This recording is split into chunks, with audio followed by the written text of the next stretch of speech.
یہ کیس ایک نوجوان کا نہیں ہے، یہ گھر گھر کا کیس ہے. یہ معاملہ ایک بچے کا نہیں ہے، یہ گھر گھر کی بچی کا معاملہ ہے. یہ ایک بچے کا معاملہ نہیں، یہ گھر گھر کی ماں کا معاملہ ہے، یہ گھر گھر کے بزرگ کا معاملہ ہے.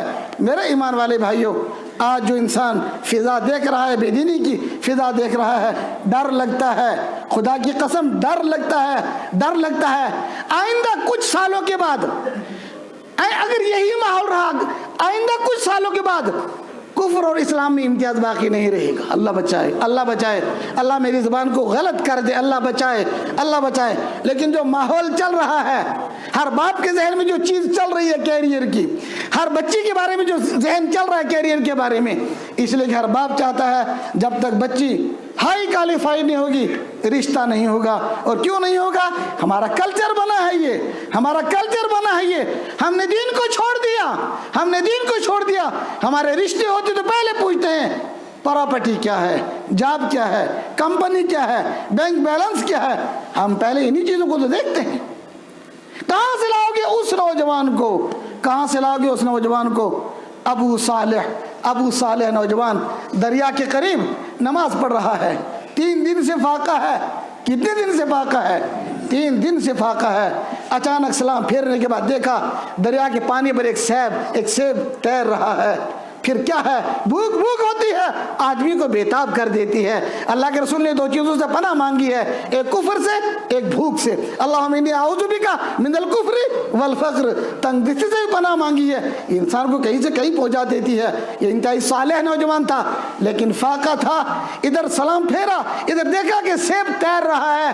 اچانک نگاہ گئی سیب پر اور اضطرار کی حالت تھی. دریا میں ہاتھ ڈالا، سیب نکالا اور پھر کہاں بھوک موقع دیتی ہے کہ سوچے گا بندہ، فوراً سیب کو منہ میں ڈال لیا. ابھی کچھ ہی کھایا تھا، ابھی دانت لگے ہی تھے، فوراً خیال آ گیا ابو صالح تم نے یہ کیا کیا؟ کس کا کھایا؟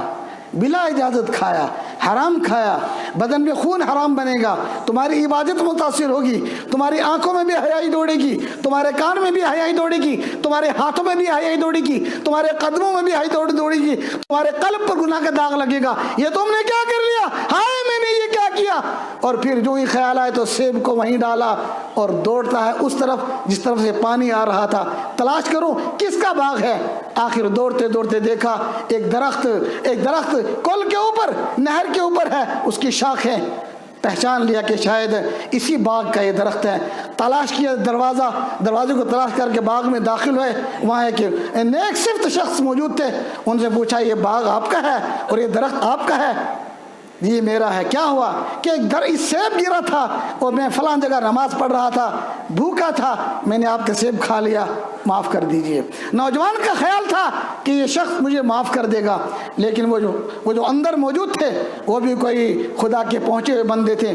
انہوں نے سمجھا کہ نوجوان کی پیشانی میں حیا ہے، نور ہے، باطنیت ہے، روحانیت ہے، بننا چاہتا ہے، امت کے کام آئے گا. خط کا مضمون لفافے سے پتہ چل جاتا ہے، گھر کو آنگن سے پہچان لیا جاتا ہے، آدمی کے چہرے سے پڑھنے والے آدمی کو پڑھ لیتے ہیں. یہ تو ولی خدا تھے. نوجوان کو دیکھا، کہا کیوں کھایا؟ اگر تم نوجوان صالح بننے کی کوشش کرتے ہو اتنی جلدی کیوں کی؟ اندر میں تو شفقت تھی کہ بیچارے نے کھا لیا، لیکن زبان پر ترشی تھی. کیوں کھایا؟ معاف نہیں کروں گا. آپ معاف کر دیجیے کہ نہیں، 10 سال تک میرے باغ کی نوکری کرو، شخدری کرو، پھر معاف کروں گا. کتنے سال تک؟ 10 سال تک.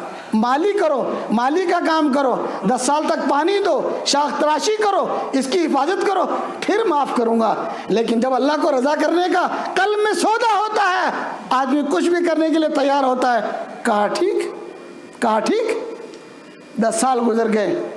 شیخ کی خدمت میں حاضر ہوئے. شیخ آپ تو اجازت دے دیجئے، میں نے نوکری کر لی ہے 10 سال تک. ان 10 سالوں میں ان دونوں کی محنت ہوتی رہی. شیخ ان پر محنت کرتے رہے، ایک اچھا نوجوان بنانے کی محنت. اور یہ نوجوان شیخ کی خدمت بھی کرتا رہا، ایک اچھا با اخلاق مربی اور اچھے با اخلاق استاد کی طرح کہ کیسے استاد کی خدمت کرنی چاہیے. جب 10 سال ہو گئے اور نوجوان نے کہا اب تو اجازت دیجئے، فرمایا نہیں، میری ایک شرط اور باقی ہے، اور وہی ہے کہ میرے گھر میں ایک لڑکی ہے جو بالکل نابینا ہے. اور جس کے دونوں ہاتھ بالکل مڑے ہوئے ہیں، اور جس کے دونوں کان سنتے نہیں ہیں، اور جس کے دونوں پیر بالکل بس لنگڑی ہے، بیچاری چل نہیں سکتی ہے، اس سے شادی کرو تو میں چھوڑ دیتا ہوں۔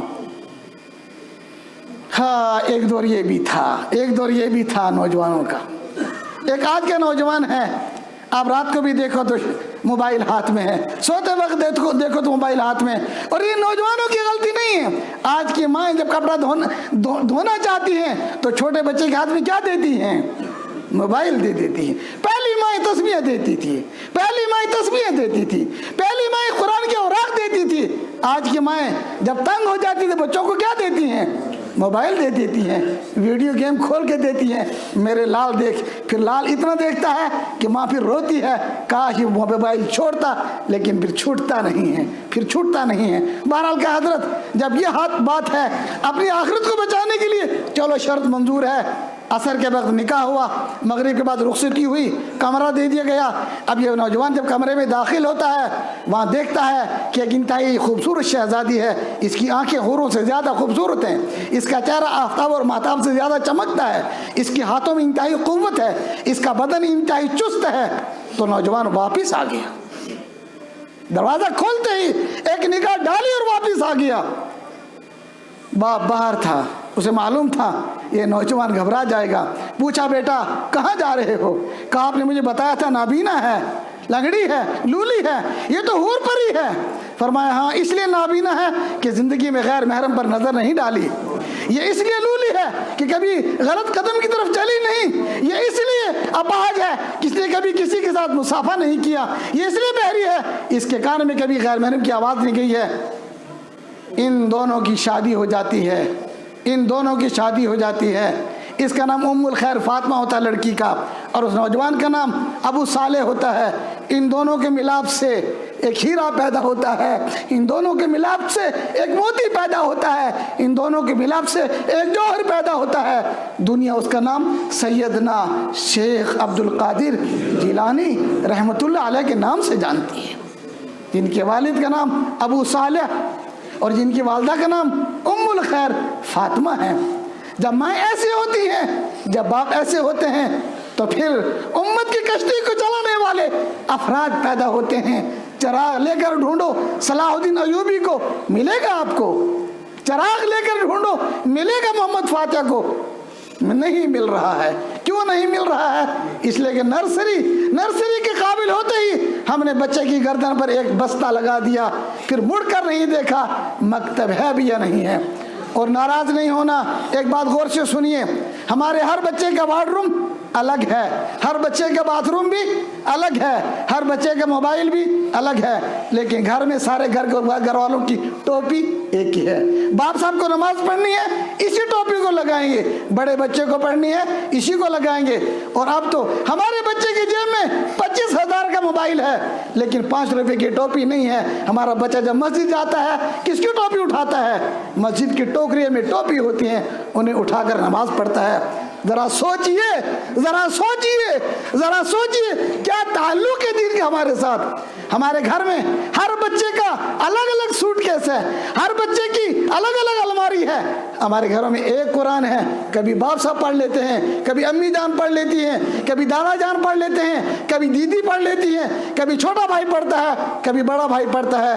جب قوم کا اسلام کے ساتھ یہ تعلق ہو، جب ہماری اسلامی سطح اتنی نیچے اتر آئے، پھر کس نصرت کے منتظر ہیں آپ؟